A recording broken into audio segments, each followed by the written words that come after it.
Today's story is known as a folk tale. What is a folk tale? A folk tale is a story that has no known author. I can't tell you the person who authored today's story because no one knows. The story has been passed down from generation to generation by word of mouth.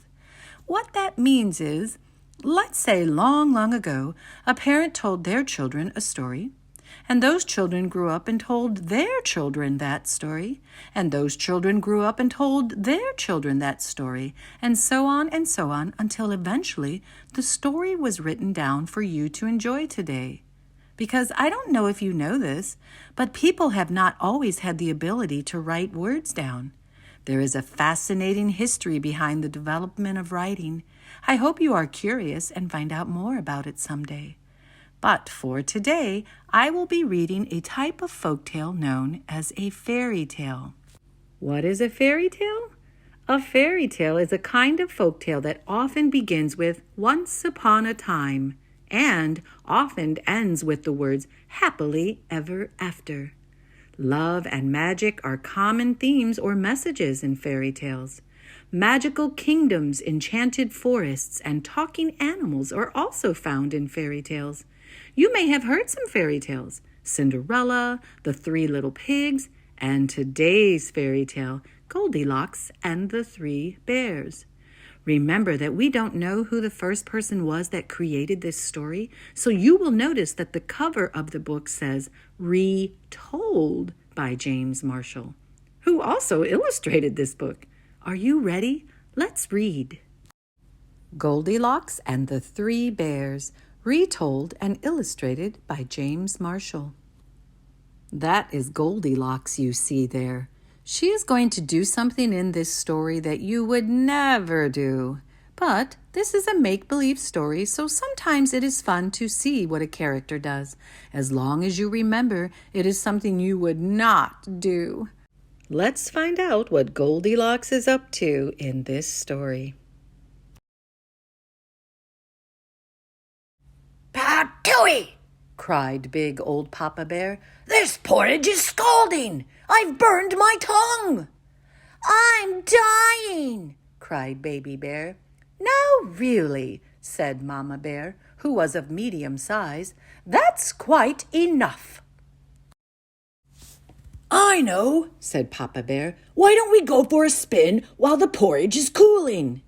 "Excellent," said Mama Bear. So they got on their rusty old bicycle and off they went. Tra-la!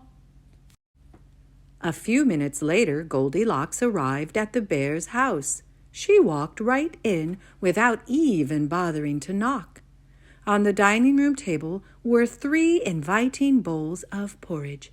"I don't mind if I do," said Goldilocks, helping herself to the biggest bowl. But the porridge in the biggest bowl was much too hot. "Patooey!"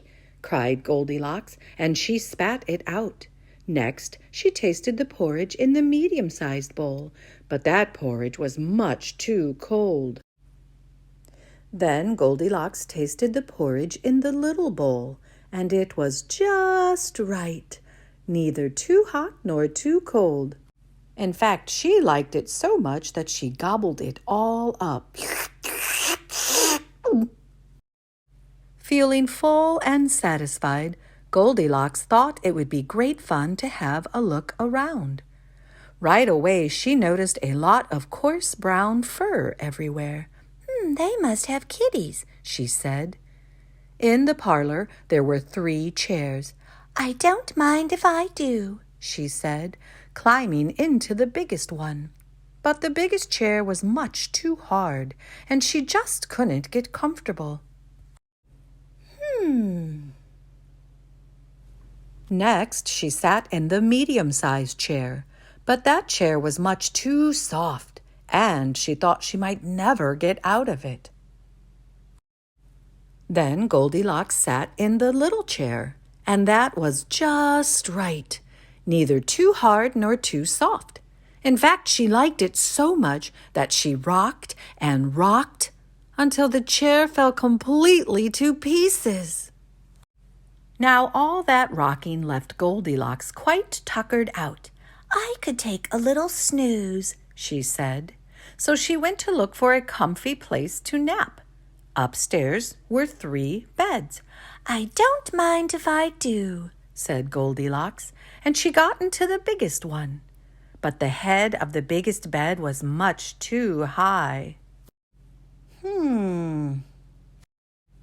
Next, she tried the medium-sized bed, but the head of that bed was much too low. Then Goldilocks tried the little bed, and it was just right. Soon she was all nice and cozy and sound asleep. She did not hear the bears come home.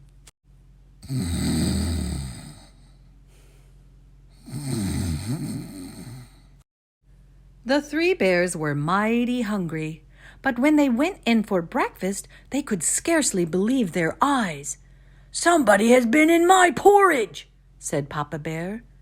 "Somebody has been in my porridge," said Mama Bear. Somebody has been in my porridge, said Baby Bear, and eaten it all up.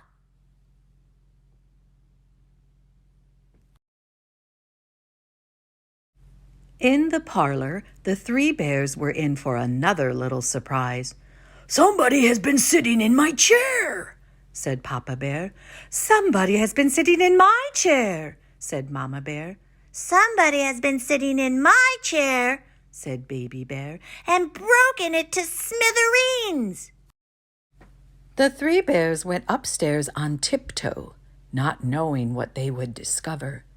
At first everything seemed fine, but then Papa Bear lay down on his big brass bed. "Somebody has been lying in my bed," he cried, and he was not amused.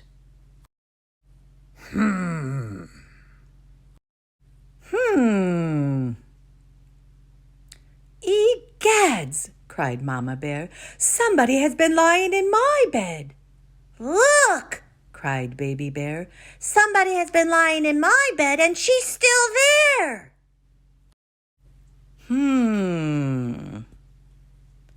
Now see here, roared Papa Bear. Goldilocks woke up with a start, and her eyes nearly popped out of her head. But before the bears could demand a proper explanation, Goldilocks was out of bed, out the window, and on her way home. Who was that little girl? asked Baby Bear. I have no idea, said Mama Bear, but I hope we never see her again. And they never did. I hope you enjoyed this story. I have another video where I read a story that is very similar to Goldilocks and the 3 Bears, but it's called Somebody and the 3 Blairs. The author, Marilyn Tolhurst, took the story Goldilocks and the 3 Bears and wrote her own story with quite a little twist in it. I hope you enjoy looking at both of these videos and enjoying the similarities, things that are the same about both books, and the differences in the 2 stories. And I hope you will like and subscribe. Thanks for listening.